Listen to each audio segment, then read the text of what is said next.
It's really good. Not so lost next, though. We're off to Brighton for this. Our featured artist this week. They've been gigging together for around a year now and came together after the singer Raissa finally got together musically with the movie soundtrack fan Mark Hallwards. They have the first part of a double album which they're planning to release. It's a double album but in two parts. The first bit comes out on August the 25th. Ahead of that, though, they have a new single. But to explain more, here they are. Well, in Raissa's own words, introducing the Mamas. Introducing.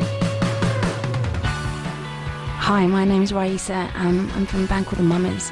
We are based in Brighton. I was in London waitressing in Brixton, in a Brixton restaurant with nothing much going on, and kind of having a bleak time, but writing at the same time.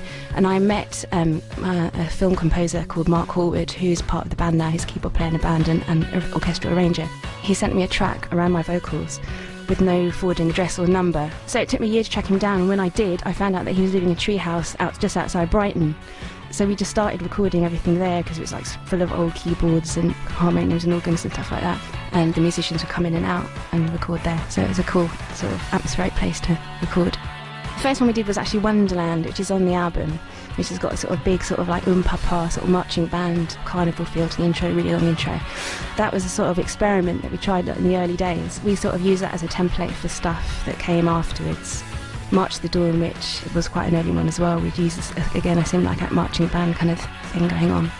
Musically, what happens is like we sort of get the bare bones and then the musicians come in and they sort of like jam or improvise over it, and then we sort of like pick certain bits, bind it all together after they've all come in. I wrote about really mundane things, just stuff, everyday things and people I met, and they sort of spun out into kind of sort of surreal kind of visions in a way. I tried to make them sort of like fairy tale versions of like ordinary events, so they became the sort of foundation of the album.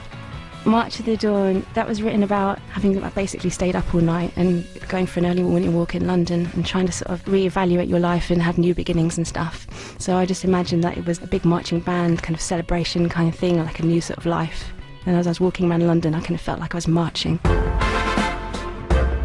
This is March of the Dawn from our album Tell to Tell, which is out on August 25th.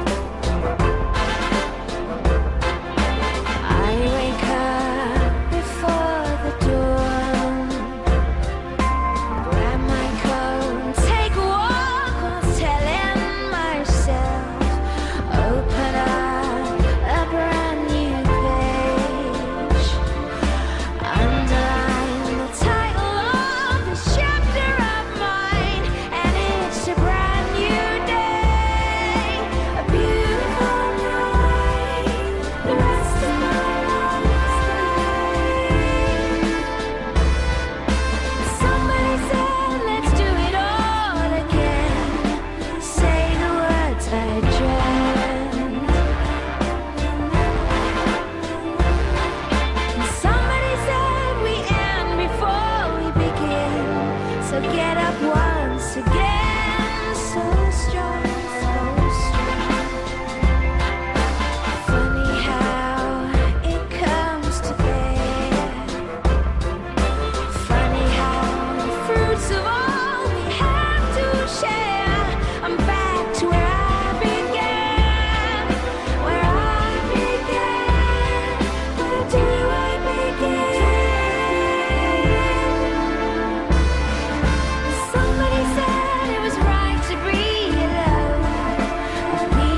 late now to change it, I'm sure, but